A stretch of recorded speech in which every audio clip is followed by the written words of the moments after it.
Today I'm going to show you how I make Keema Matar, spiced mincemeat with peas. I'm Russell Phipps and this is my channel Manna with Spice, where I show you my methods of baking, cooking and maintaining kitchen equipment with the aim that you can change whatever you want from this video to suit your kitchen, your style, but most importantly, your tastes. If you're new here, then please subscribe.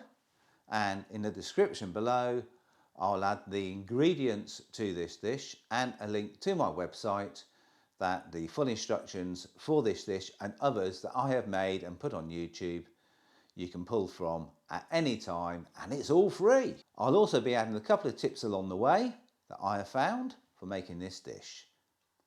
Let's get started. About a tablespoon of ghee, a tablespoon of vegetable oil.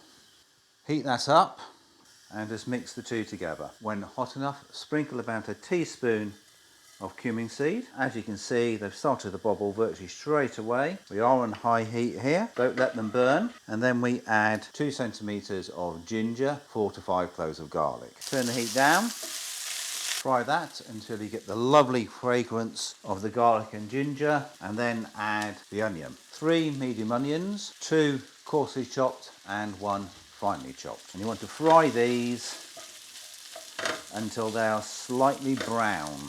Just as they've gone transparent, that's about 5 minutes, I add 2 finely chopped green fresh chilies, and I will continue to cook this until the onion just starts turning golden brown. Because the chilies are so finely chopped, I put them in after I put the onion in so they don't actually burn and you keep all that flavour. They're now just changing colour. That's taken 8 minutes. I'm now going to add the tomatoes, of which there is 4 chopped tomatoes, or approximately 200 grams. And then we'll carry on cooking this until the oil and the ghee just start to separate. Just starting to separate.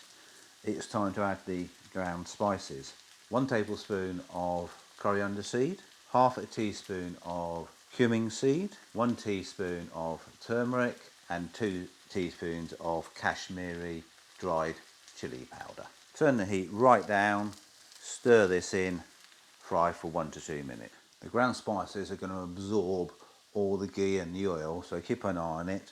And if it is too dry, just add a little bit of hot water. Add salt to taste.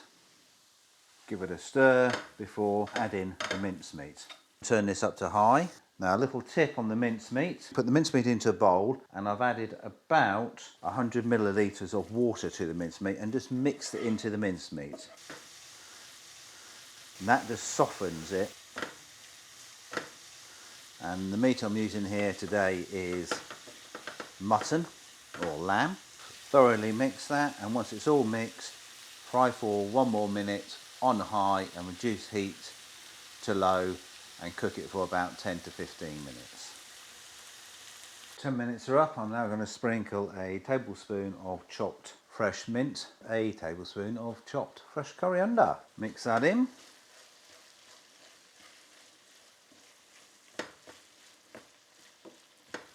Ooh.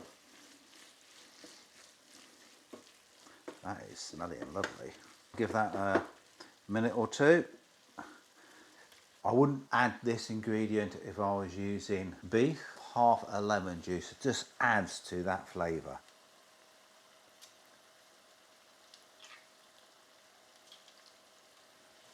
I now add the peas. I'll just mix those in. About 3/4 of a cup to a cup, or if you're unsure of that, 2 good handfuls.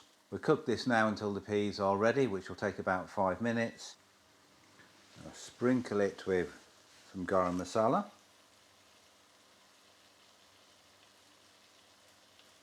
Two tablespoons of curd. I'm going to mix this in, and it will just give it that slightly creamier taste. The curd has been brought up to room temperature, therefore it won't actually curdle when you put it in here. And there we have Keema Matar. I'll now serve this into a bowl, sprinkle it with some coriander.